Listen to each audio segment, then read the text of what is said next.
Hello, hello, hello sa mga Cancer dyan. Magandang araw. Ako nga pala si Mystico Moreno and welcome to my YouTube channel. So ngayon, um, gagawa tayo ng Tagalog love reading using Oracle and Tarot cards. So, medyo excited ako kasi this is my first ever Cancer Collective Love reading sa channel ko na to. And yeah, sana mag-resonate siya. So reminder lang, if the reading does not resonate, okay, huwag niyong pilitin. Okay, because again, collective reading ito, so it may or may not resonate sa lahat. So, piliin nyo lang yung mga mag-resonate, or if hindi talaga nag-resonate, sa next reading, malay nyo, sa next reading mag-resonate na siya. But if not, diba, magpilitin. Okay? Because again, it's collective reading. So, lahat ng Cancer na energy na masagot natin, yun yung makikita natin sa reading. Alright? Okay. So, yung first deck would be the overall energy of the reading. Itong tarot deck ay for the details of the energy that resonates or interpret natin siya mamaya. And itong dalawang oracle cards will be the advice from the universe. Okay, so without further ado, simulan na natin siya. Okay? So kung may narinig kayong ingay, pasensya na, may yung tangke ng water, nagpa-pump siya ng tubig. Okay, which is, it's good, kasi you're a water sign. So, just means na something in your love life will flow. Diba? Okay, so na-pre-shuffle ko na to. Pre-shuffle ko na ulit for this reading. And habang nag-shuffle ako, ayan, tulungan niyo naman ang aking YouTube channel na mag-grow. So, sana i-click yung like, share, at subscribe. So, subscribe kayo sa channel ko para updated kayo sa mga susunod pa na collective reading for Cancer.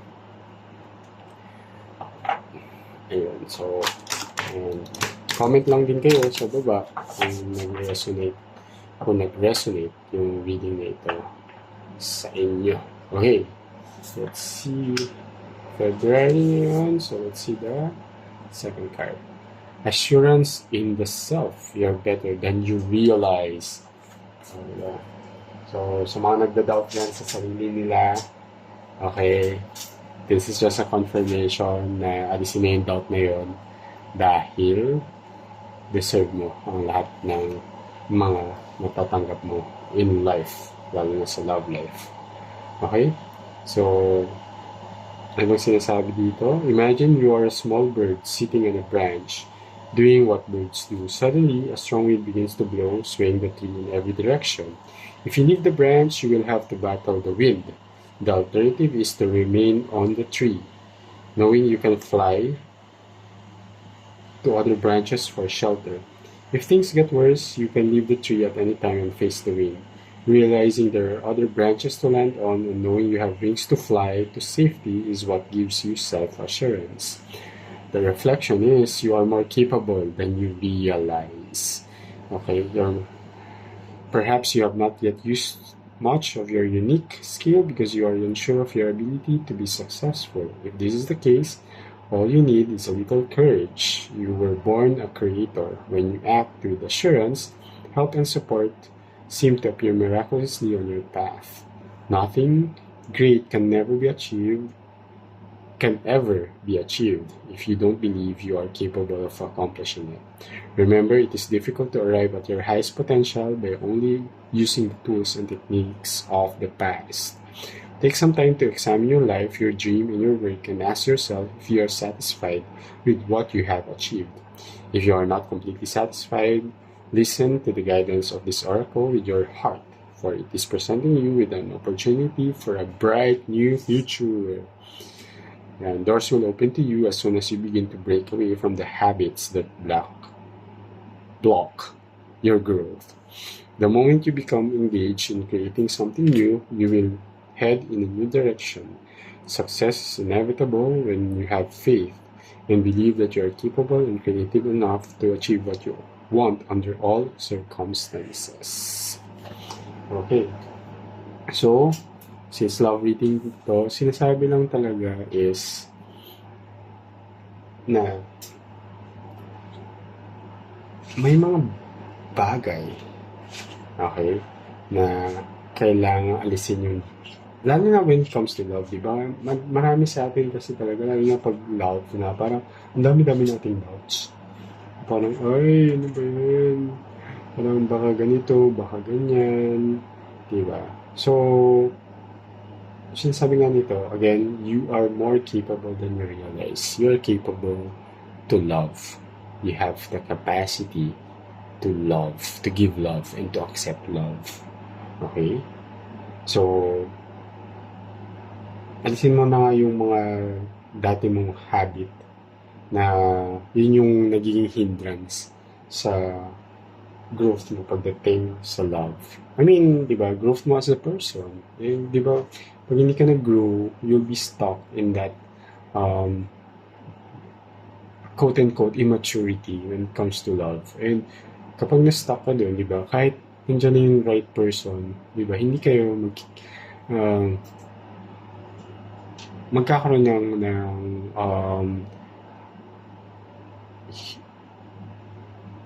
hindrance nga or blockage dahil na magtuloy siya kasi nga hindi ka ready or actually ready ka pero nagda-doubt ka, di ba?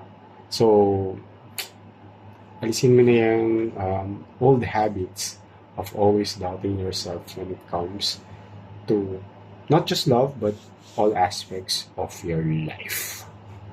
Okay? Alright, sige, clarify natin. Ano bang energy ang masasagap natin for the Cancer collective when it comes to love? Lalo na ngayon, buwan ng mga puso, Valentine's month. But remind ko lang kayo na hindi naman kailangan na mayroon kayong love life this month kasi society lang naman nag-dictate na dapat pag Valentine may ka-date kayo, diba? So, first, always love yourself. Once na buong buo na yung pagmamahal mo sa sarili mo, ready ka na to pour that love to other people's cups. Diba?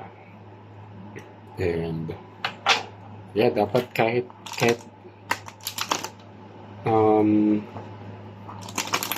napapalibutan ka ng mga lovers this month, don't have to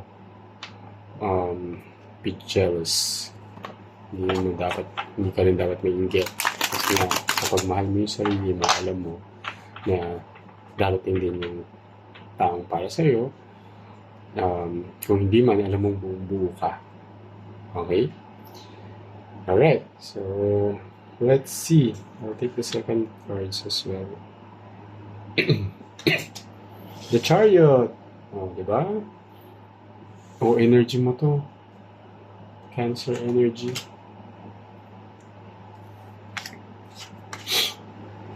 Nine of Cups. Magandang reading natin, ha? So, isa. Sana magtuloy-tuloy. Seven of Cups. Queen of Coins. Four of Cups. Puro cups, ha? Puro water. Six of Cups. Full of emotion. Two of Cups. Wow, Cancer. Wow. Punong-puno ng emosyon ang reading na ito. The Star. The World. Oh. Sabay Seven of Swords, you know. Okay. What you don't see coming is Three of Cups na naman. So, puro cups. Halos. Okay. Sige.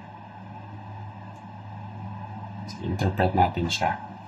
Okay, maganda yung simula niya, pero parang naging shaky siya sa dulo. Kasi,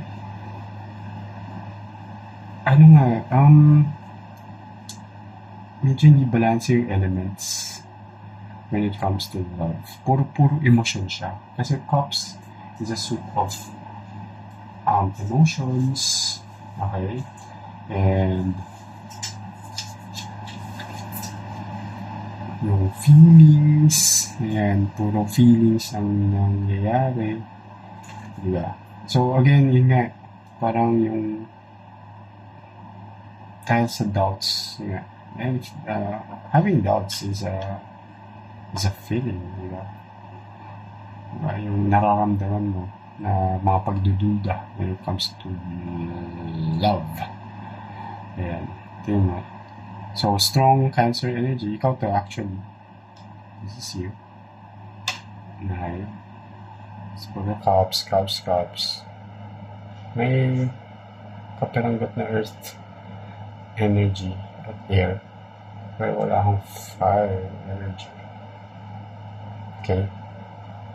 Yeah, so, full of emotions. Ang mahirap lang talaga pag puro emotion nga yung nangyayari sa isang relationship or when it comes to love, medyo overwhelming siya, di ba?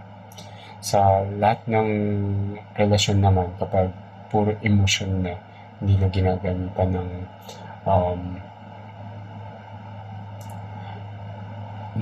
thoughts, tamang pag-isip, the right desire and passion, hindi na siya grounded, di ba? Medyo magiging shaky yung relationship. So, I guess that's the reason why yung dulo ng yung dulo ng storyline yung spread mo from puro emotion siya, emotion. Yeah. Kahit dito the world is happiness, full of emotions. So, ang saya. So, biglang parang, oops, may ganap. Okay, sige, interpret natin. Okay? So, si Chariot is a card of moving forward. Okay? It's a card of determination, perseverance. So, when it comes to love, very determined ka din naman. Na, sabihin natin, there's yung person in your mind or in love in general, parang, yeah, sige, go na ako. I know I'm capable of loving, di ba? So, but minsan ang dami nating doubts nga when it comes to love. So, pero there's this determination and parang may gusto ko i-pursue the person. Yung nafe-feel ko. So, you want to pursue this person. So, regardless to kung girl or guy kayo, wala namang gender dito sa tarot. So, pwede kang girl na you want to pursue this guy, or you're a guy, you want to pursue this girl. Diba? And,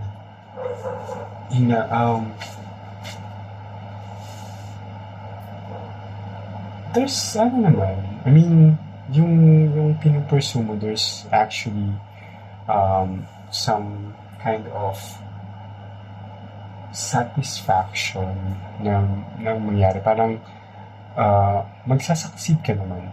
Parang yung taong pinupursue mo will result into something positive naman. There will be some reciprocation. Okay? However, meron din kasing parang indecision, either from you or from your person, when it comes to that um, emotion na nafe-feel nyo sa isa't isa. Pwede actually ikaw actually nararamdaman ang nakukuha kong energy nasa end mo.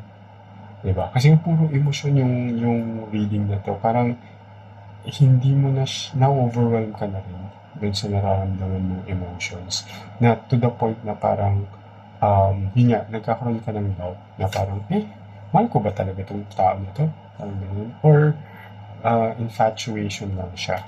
Or parang attracted lang ako kasi gwapo siya or maganda siya. Or dahil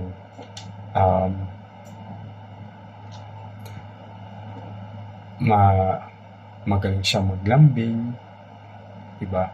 Nasa ganun na, pero parang nagda-doubt ka na, gusto ko ba talaga siya? Mahal ko ba talaga siya?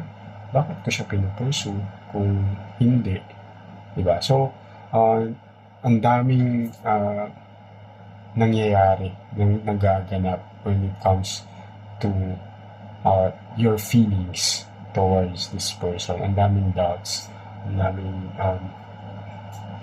dami kailangang mga pinag-isipan pa. Parang gano'n. Actually, hindi nga pinag-iisipan parang more on puso nga yung ginagamit mo dito Wala kang sword card wherein about the thoughts and about the mind. Puro puro emosyon. Okay. However, lumabas naman si Queen of Coins, so there will be some comfort, some prosperity when it comes to this relationship. Okay. Kaso lumabas na, kaso biglang babalik na naman siya sa Four of Cups. Alam mo yun, parang roller coaster ride yung nangyayari sa inyong dalawa. Diba? Na parang, okay tayo, tapos, wait, teka, parang hindi. Tapos, hindi, okay tayo. Tapos, hindi na naman. Diba? Tapos biglang magkakaroon ng emotional detachment between the two of you. Parang wala kayong pakialam. Tapos, dito, si Six of Cups is a card of nostalgia. So, biglang babalikan yung nakaraan, parang reminisce na naman kayo, na parang, hindi, okay naman tayo. So, yun. And, because of that, yung roller coaster ride naman, actually will bring you back to how it started. Parang nagsimula yung relationship natin. Babalikan nyo siya. And you will see naman talaga that it started with real attraction, di ba? Real connection. So, balikan nyo, tingnan nyo yung kung paano ba kayo nagsimula. Kasi yun nga, overwhelming na emotions na to the point na parang nagda-doubt na kayo sa feelings nyo sa isa't isa. Pero, balikan nyo yung nakaraan. Alright? Once na mabalikan nyo yun, makita nyo talaga na, there's really a connection between the two of you. Attracted kayo talaga sa isa't isa. And, yung relationship na yun is, yung mga pinursu nyo siya pinursu mo siya. So, that's what you really hope for. Okay? So, have faith because there will be actually a celebration or a commitment na mangyayari between the two of you. So, there will be some celebration, very happy ang magiging outcome nung something na hinahope for ninyong dalawa. So, kaso, okay, lumabas yung Seven of Swords, which is a card of deception. Okay? And so, meron either ang na-feel ko dito is not really literal deception na parang lolokohin ka ng person or mag-cheat siya. It's more of deceiving yourself dun sa nararamdaman mo. Kasi there's really a celebration happy siya There's a happiness in this connection. There's a real connection, there's happiness in it. Pero dahil nga sa mga doubts na nararamdaman mo, kaya nga you have to be assured. Okay? Dahil sa mga doubts na nararamdaman mo, okay? Nagkakaroon na ng parang dinideceive mo yung sarili mo na hindi, ito talaga yung tama ko nararamdaman. So you have to really assess, balikan mo yung nakaraan and see what's the real connection. Kasi there's totoo naman yung nararamdaman mo para sa isa't isa. And there's Three of Cups. Again, lumabas na naman yung celebration card, which double confirms yung world card. Okay? So, and there will be some support. Diba? Okay? In this connection. Tingnan natin ano bang, oops. Sorry. Gumalaw. Tingnan natin na yung advice ni Universe. Okay. When it comes to the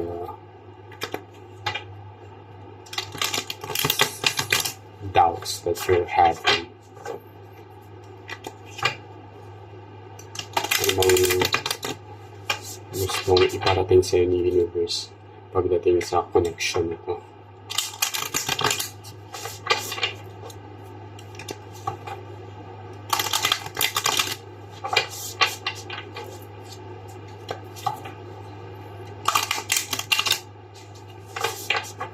Okay. Second card. Happiness. O, diba? Be happy. Choose happiness. What's the supporting card?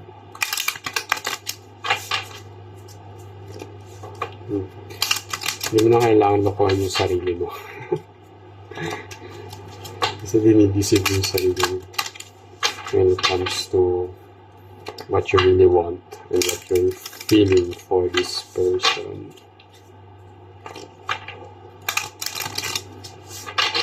Okay. Right. So, supported by second card, Primrose. And sorry, hindi kita. Primrose. So, si Primrose is a card of, let's check.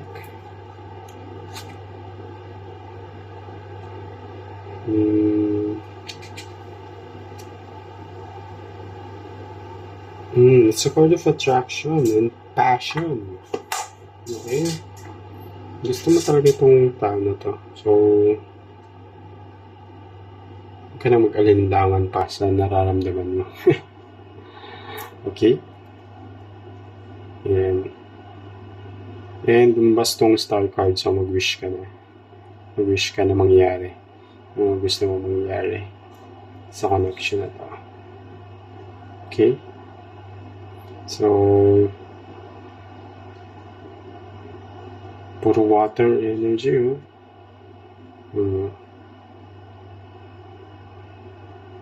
may air naman. So, ang very strong energies na nasasagap dito sa reading na to ay, again, Cancer energy. That's you. Pwedeng Cancer din pala yung person in mind.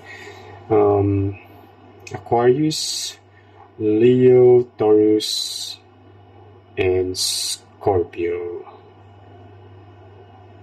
Okay? And the water signs.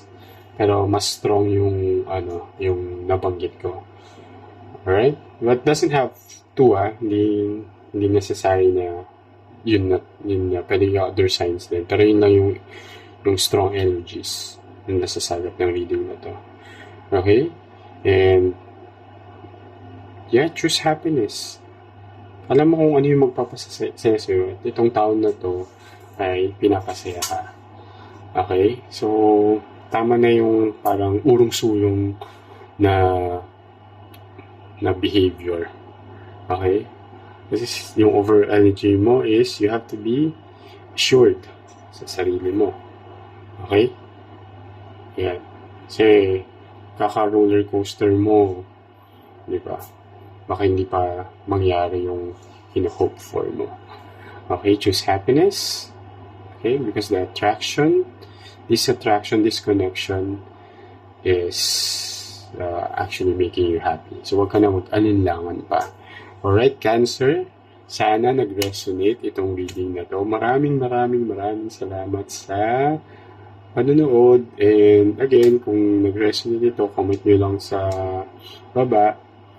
And sana, supportahan ninyo ang channel ko na to. Again, I'm Mystico Moreno. And let's help this channel grow para mas marami pang collective reading for Cancer ang magawa ko. Ayun. So, click nyo lang yung like and subscribe. Ayan. Okay, hanggang sa muli. Kita-kits tayo. Alright. Salamat. Ingat!